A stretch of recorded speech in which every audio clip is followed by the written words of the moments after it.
কাৰ্যক্ৰম লৈ আৰু লগতে আমাৰ আছে SMC প্ৰেচিডেণ্ট সভাপতি মিষ্টাৰ ধীৰেন বিশ্বাস আৰু লগতে head master mister Gajendra Nath Sarkar দেৱে আজি বৃক্ষাৰোপণ কৰি আজিৰ আমাৰ কাৰ্যসূচীটো আৰম্ভণি কৰিলে। হাত চাপৰি দিয়া।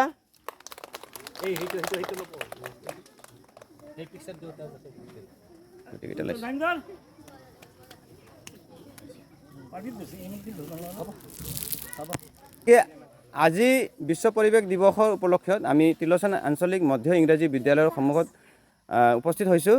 গতিকে সকলোৱে তোমালোকে গম পোৱা ছাত্ৰ ছাত্ৰীসকল যে আজি বিশ্ব পৰিৱেশ দিৱস আৰু ইয়াৰ উপকাৰিতা গছৰ উপকাৰিতা আৰু বিশ্ব পৰিৱেশ দিৱসৰ বিষয়ত দুই এষাৰ ক'বৰ কাৰণে আমাক সন্মুখত আহি উপস্থিত হৈছে আমাৰ বিদ্যালয়ৰ প্ৰধান শিক্ষক মহোদয় মিষ্টাৰ গজেন্দ্ৰ নাথ সৰকাৰদেৱ আৰু লগতে এওঁৰ লগত আছে আমাৰ বিদ্যালয়ৰ SMC সভাপতি মহোদয় মিষ্টাৰ ধীৰেন বিশ্বাস ডাঙৰীয়া। গতিকে প্ৰথমে মই অনুৰোধ কৰিছোঁ আমাৰ প্ৰধান শিক্ষক মহোদয়ক দুই এষাৰ ক'বৰ কাৰণে।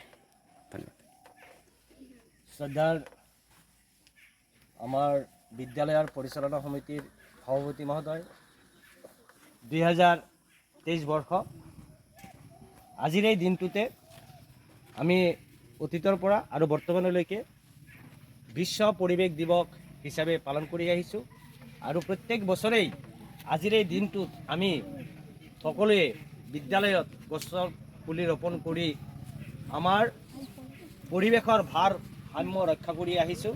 গতিকে আজিও সেই হিচাপে আগৰ বছৰৰ দৰে এই বছৰো আমি বিদ্যালয়ত ৰোপণ কৰি আমাৰ বিদ্যালয়ৰ পৰিৱেশটো যাতে সৌন্দৰ্যপূৰ্ণ কৰি ৰাখিব পাৰোঁ তাৰ কাৰণে মই মোৰ সকলো ছাত্ৰ ছাত্ৰীকেই অনুৰোধ কৰিছোঁ যাতে প্ৰত্যেকজন ছাত্ৰ ছাত্ৰীয়েই আজিৰ দিনত একোটাকৈ গছ পুলি ৰোপণ কৰি বিদ্যালয়খনৰ সৌন্দৰ্য বৃদ্ধি কৰাত সহায় কৰে।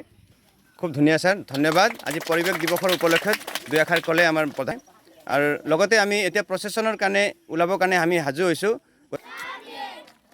গছ কটা, গছ কটা, গছ কটা, গছ কটা।